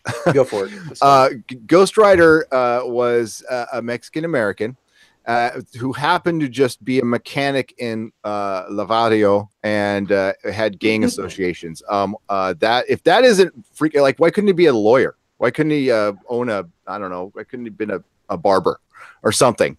You know, but this is also where before identity politics really crept into the books too, which I find kind of funny. Yeah, that's true. You know, but that was a little, you know, and I don't mind. Again, I love Ghost Rider. He's tattooed on my left calf. It's been a while since I looked, but yeah, love Ghost Rider. We can go on to the next one. Sorry. Oh yeah, but I mean, I think Jason Aaron will do this book justice, and I'm really excited about McGinnis. I think so too. Love McGinnis. I don't mind when Jason Aaron is on a book. I'm glad that he's still writing Thor because he did such a great job with the God Butcher stuff. Yeah, I like Jason. I haven't. I really like the Star Wars stuff too. The early stuff. Yeah, I met him at. Before it started sucking. Yeah. What con did I meet him at? I think it was WonderCon. But yeah, he's cool. And I met Donnie Cates, so he nicest guy ever. I fucking love him. Buy everything. Well, Baby Teeth isn't great, but Redneck is good. God Country's good. So yeah, so Venom. Woo! Baby Teeth always seems to be selling, so I always hear it in Englentine's like top 10. Yeah. That's kind of, it must like, well, like Englentine said, it must be kind of a local thing. How does that sell in your store? We have like 4 subscribers, so yeah, I get one regional. Yeah, it must be. But yeah, I'm really excited. Well, Ryan Stegman on the art, on fucking point. He did an amazing job with Renew Your Vows, the first 2 arcs. So right, he did the art, didn't he? On Renew Your Vows? I don't remember. I don't remember. I think it was what, Jerry Conway, right? And Stegman? Yeah. I might have to look this up. Where's my phone? I'm actually really behind on Venom. I was really digging it when Lee Price took over because I thought that was such an interesting take on it. Making him a villain again, ish, kind of. What a novel concept. And then we have Black Panther, who is not changing. And I swear to God, this is the exact same cover we got like 3 fucking times now. You know, is it just me? And isn't this a little parallel to kind of what they did to Captain America in Marvel now? It's like so that's like Black Panther in space, and was Captain America was put into the future, and or was he in space? I can't remember now. It was the space or the future. He was very similar. He was in a parallel universe. Universe. It was like controlled by Zola, because that was actually the first Captain America book I've ever read. No way. Really? That's cool. Yes, it was. What? What's going on here? What? Marvel Now's. What's going on? Yes. Huh? Yes. What? Yeah. What? I don't see what. What's going on here? They are nothing alike. It's nothing. It's nope. Nothing. Yeah. Nothing alike whatsoever. Next. Immortal Hulk. People are excited about. There is so much hype for this. We bought. We ordered, I think, 4 boxes or 4 like cases of the short boxes for this artwork, and those sold out on Wednesday. That's dope. That Avengers comic, how did that sell in your store? I loved it. I thought it was great. Yes. I had no idea what the hell was going on in that crossover. So far out of books that Marvel's coming out with for Fresh Start, this is the only book I am remotely interested in. I'm probably going to pick up Venom, and probably this, and maybe Avengers #1. I mean, I get everything a day before because I'm special. Yes, you are. I'm special, but a lot of people forget that Hulk was supposed to, like, I've read a couple of the Amadeus, what is it? Whatever the Amadeus Bro books, and yeah, I'm really excited about this because people forget that the Hulk was supposed to be a horror book. Like it's always been, you know, because it's this monster that he transforms to. So it's, I don't know. I'm really excited to see where this heads. Jekyll and Hyde, yes. That Jekyll and Hyde, so great. Oh my god, it meets. I'll be honest with you. The first 6 issues of Go-Gurt Hulk were not as bad. You had Cho doing the artwork, and the artwork was actually really good. And after that is where you could just the book can go fuck off. Al Ewing and Joe Bennett. I don't know how I feel about the Doctor Strange in space. Yeah, the fact that's written by Mark Waid. That no, there's no hype for this. There's a couple of people that are like diehard Strange fans that have already like made sure they're getting it. People are kind of meh. That's what I've been feeling in the store. Oh, holy shit, you're not kidding. It actually is Doctor Strange in space. I did not notice the spaceship. He's in space. I like that concept, but you know, I know poor Mark Waid deservedly gets all the crap he deserves, you know. But God, what happened to that dude? He used to be good. I know some people have said he's never been good. I disagree. I loved Irredeemable, and he had his moments. But oh man, ever since I saw him on what was it, Ethan's channel, maybe some untreated depression. Yeah, I kind of have to agree with DNC that I think Mark Waid needs some shark cartilage or something. Yeah, that's funny.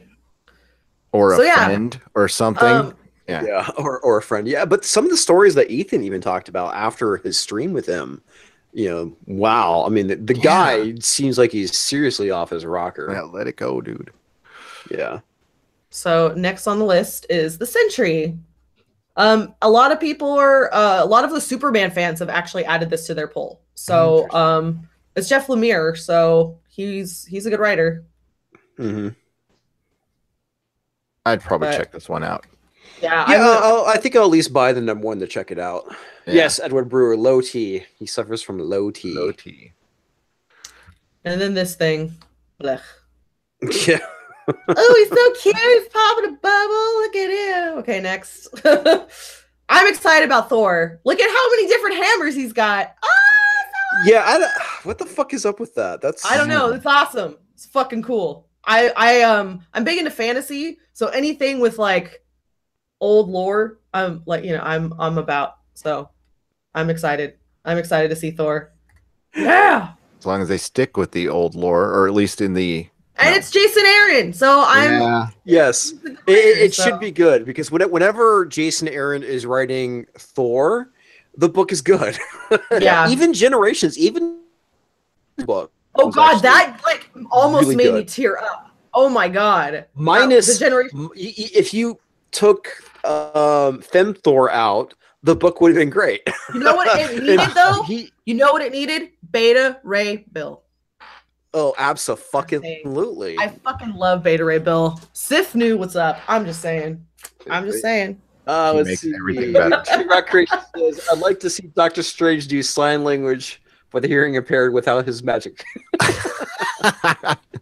Oh, that's funny. But yeah, so I'm really excited. I'm excited about Thor. I'll probably jump on this. There is absolutely. Go ahead. No, I was gonna say I'm on it. I'm all over it also.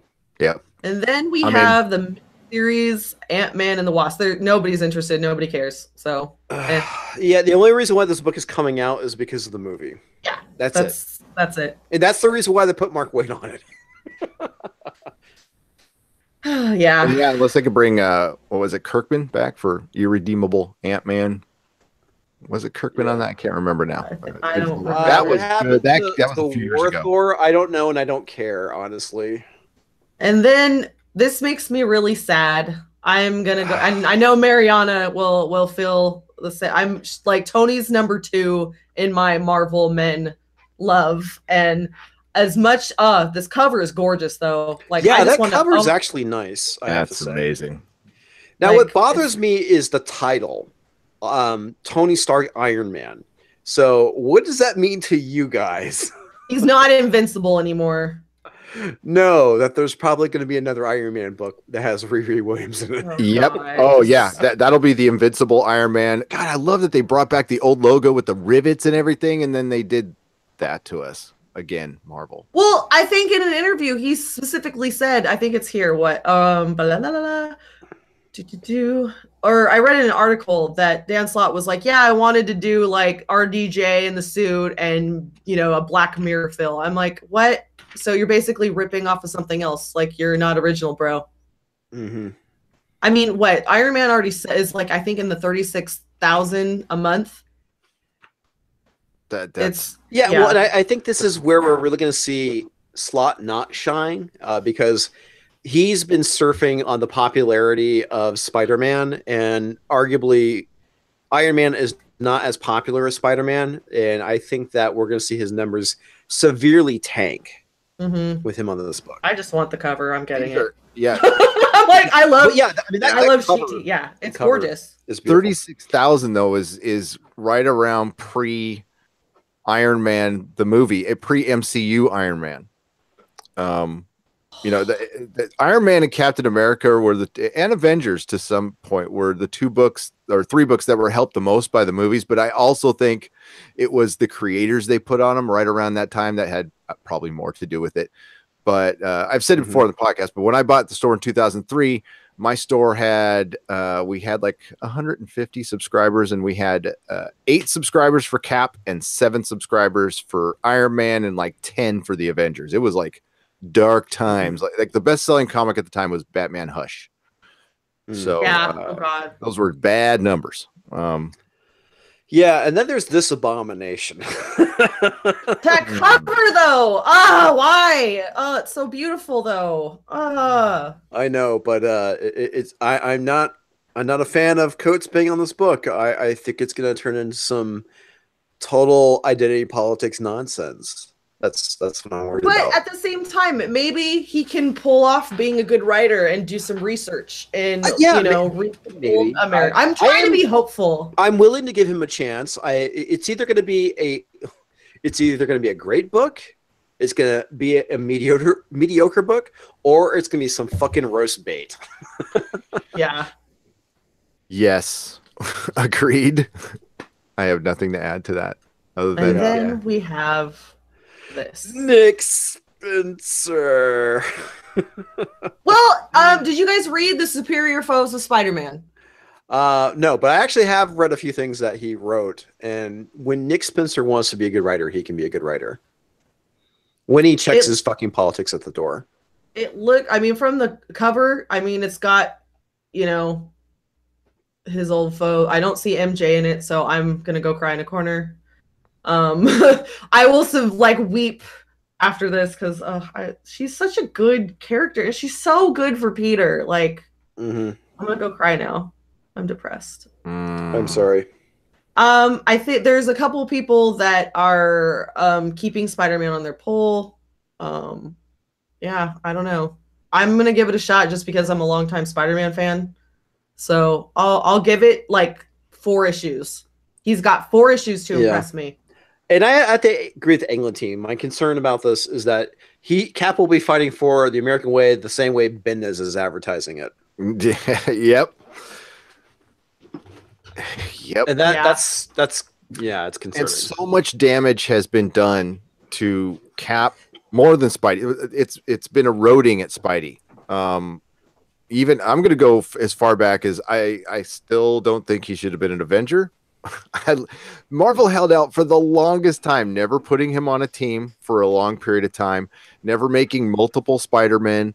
The Mary Jane relationship, there was a much better way to break that up than the way they did. I know I'm going way back on this, but it's just eroded at the character. And it's just, I don't want to say he's broken, but it's really close. And Cap, I mean, I guess it's, what do you guys think? Like, what was done to Cap last summer was pretty unforgivable. So I don't know. I have to completely agree with that. A lot of people were so upset. Like a lot. Yeah, I mean, it is irredeemable. But a lot of it, honestly, aside, I think the way they needed to fix it is they should have just honestly killed Cap off at that point. Yeah, and brought him back later on after the shitstorm died down. But they did some long-lasting damage to the Captain America property, and I don't think it's going to. people aren't going to get over it anytime soon. I mean, look at it's probably going to take a decade.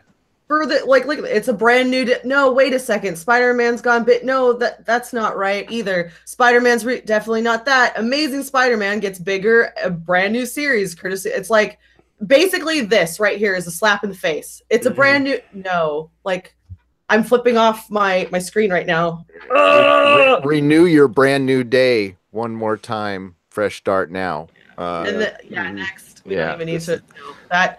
I don't think we're gonna even order like maybe 5 copies of this because it won't fucking sell. Like she doesn't sell. Like I think we have 2 or 3 subscribers at our store.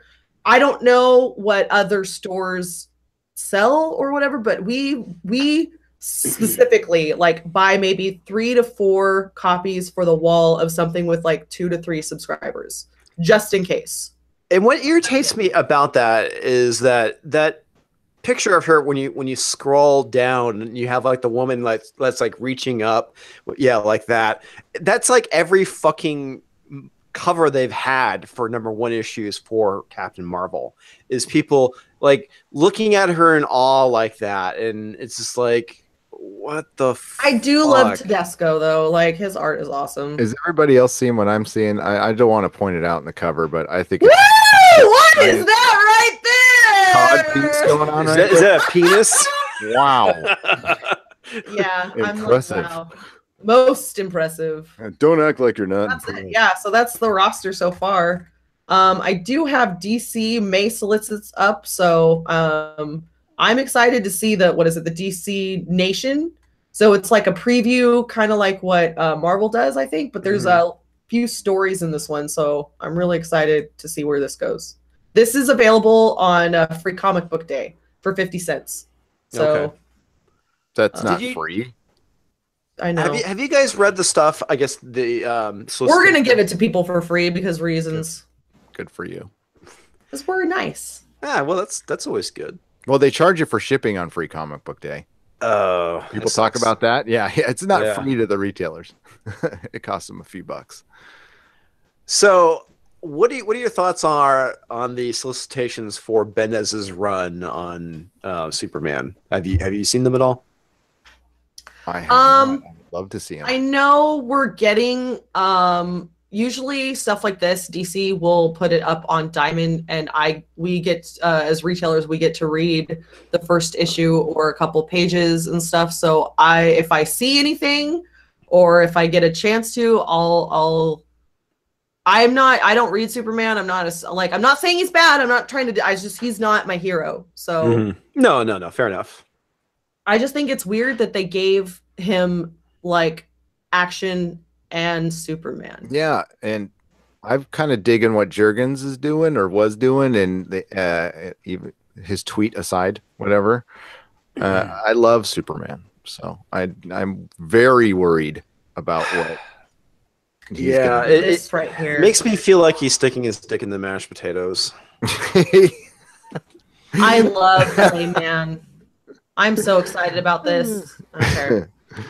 And then we have the special Action Comics special. So this is Jurgens. So this is a Jurgens Action. So we're doing an Action Comics special #1 and a Superman special #1. So yay, Jurgens. Max Landis. Wow, he's still getting work. Jess. Look at that cover. That's sexy. Max Landis can be a good writer. He got mixed up in the Max Landis from the filmmaker. Just did Dirk Gently's TV show, did Chronicle, John Landis's kid, his dad directed Blues Brothers and that's awesome. Many other movies. He's kind of a nutter, but can be very good. He wrote Bright, which I liked on Netflix. I know a lot of people didn't, but I did.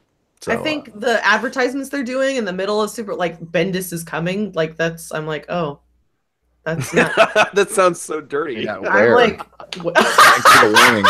Fuck me! Oh my god! Oh shit! That's too funny. Yeah, whenever I saw that, I was like, God, that sounds so fucking dirty. It does. This is what I'm hyped about. All over. Here so comes hyped. So hyped for No Justice. Wraparound covers. Scott Snyder. Jody, I love I like Max Landis. I do.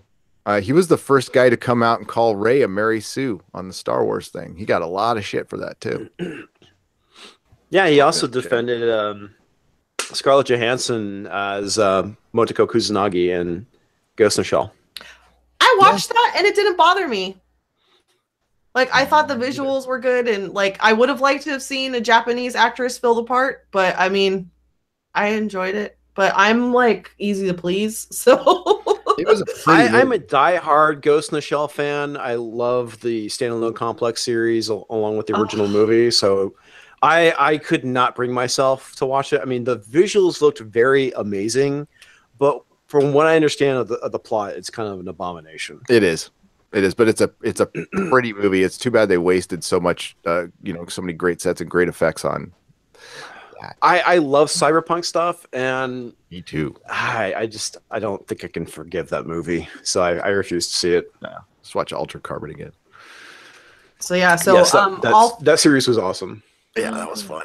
And a pool, give me more. Sorry, I love art. I'm just gonna. No, I'm art first as well.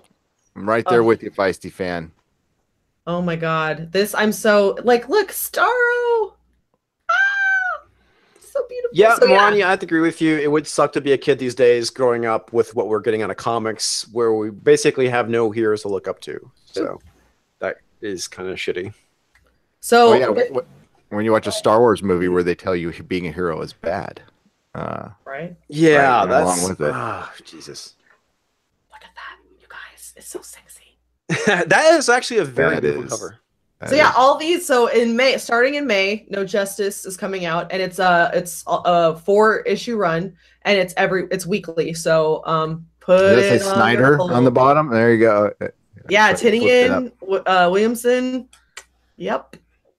What the cover? I'm writing these down. Good. my store's gonna be so happy. The one that I'm looking for is like Batman versus not Deadshot. Deathstroke.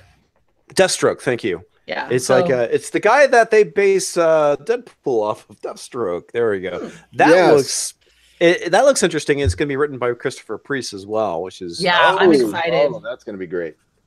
It could be great. I hope it's great.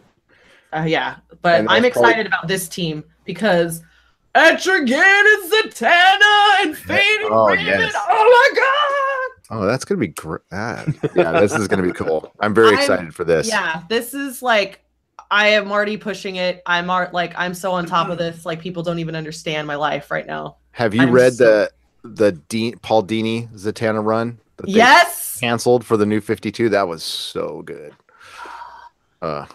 Those were the Adam Hughes covers, right? Yep.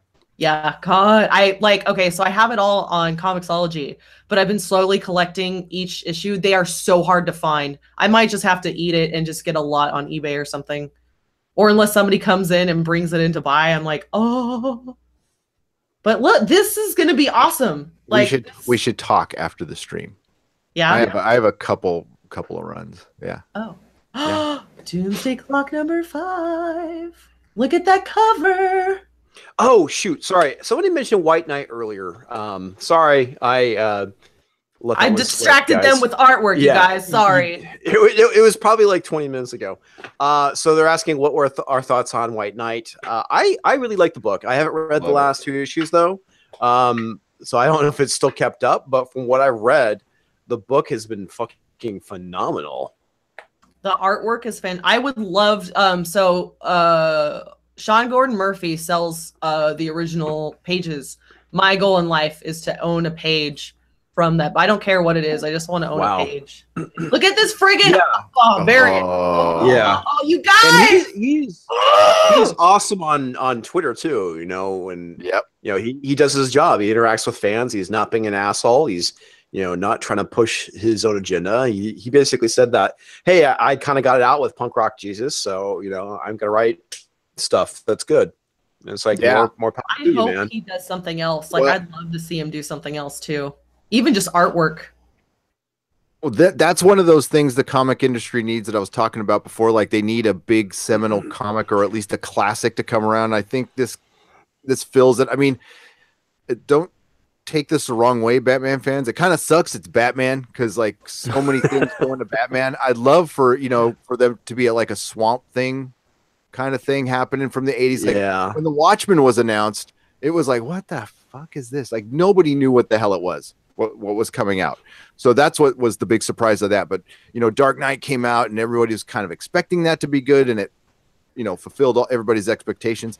This is kind of a quiet Batman story. I think people thought it was going to be good, but this is like classic to me. It's modern classic. I'm really enjoying it. And another one too, for those of you who have not watched the video I did about Bernie Wrightson and Frankenstein Alive, that is a awesome story. You should definitely go check it out. They're coming out with a hardback edition in October, like the day before Halloween. Yeah. And Bernie Wrightson's art in that book is what drew me to it. And he did the original Frankenstein back in '83, and it took him 7 years to pin all of the pack.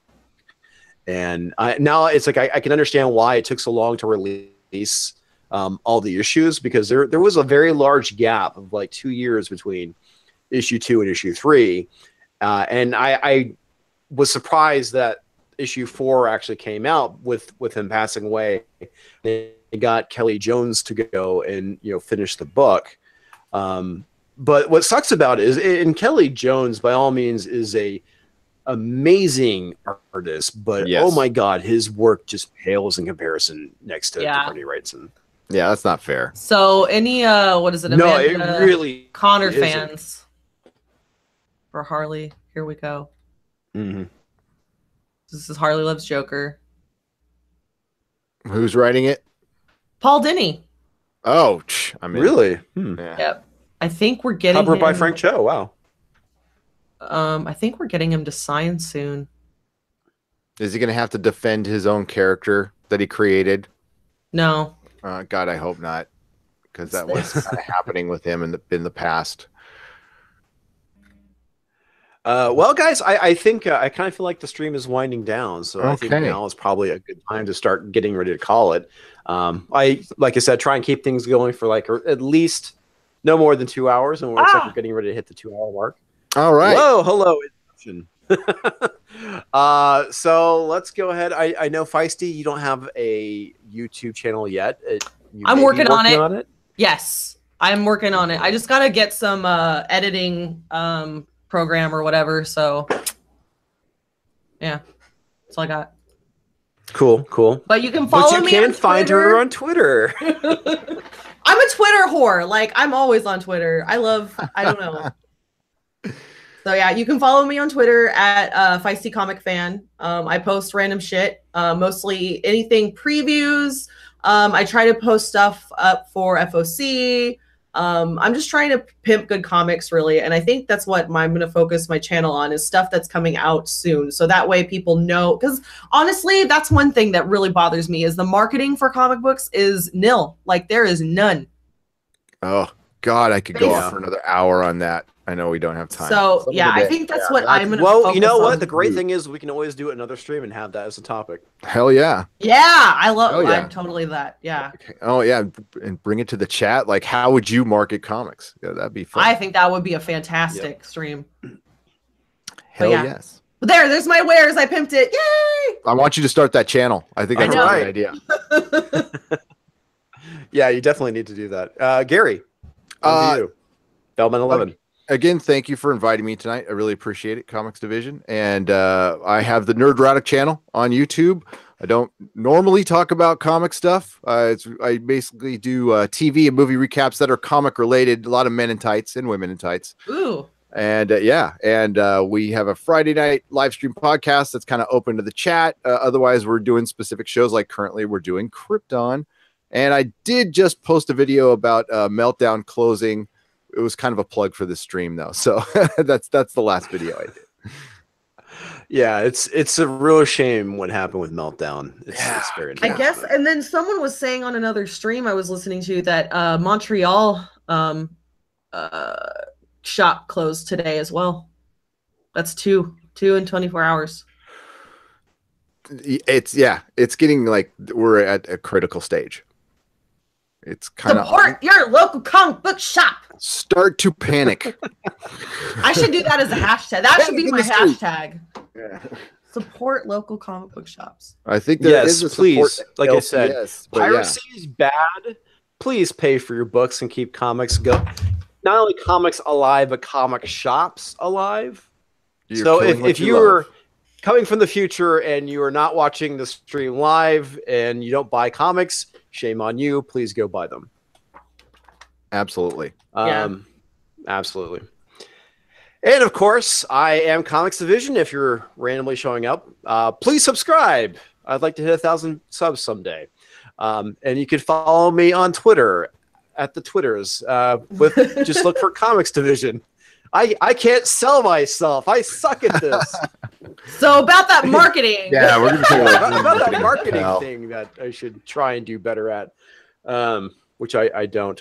Anyway, folks, thank you very much. Without you going and watching us, we wouldn't have these streams. So I do appreciate all of you who do show up and watch. And for those of you who show up in the future, not watching live, thank you for showing up as well and watching and sitting for 2 hours listening to us ramble on about incessant shit. And also, and thank you to the new subscribers that have showed up today. Thank you guys very much. Yes. I do appreciate it.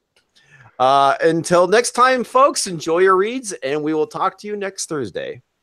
And where's the stop button? Good night, folks. Good night. Night.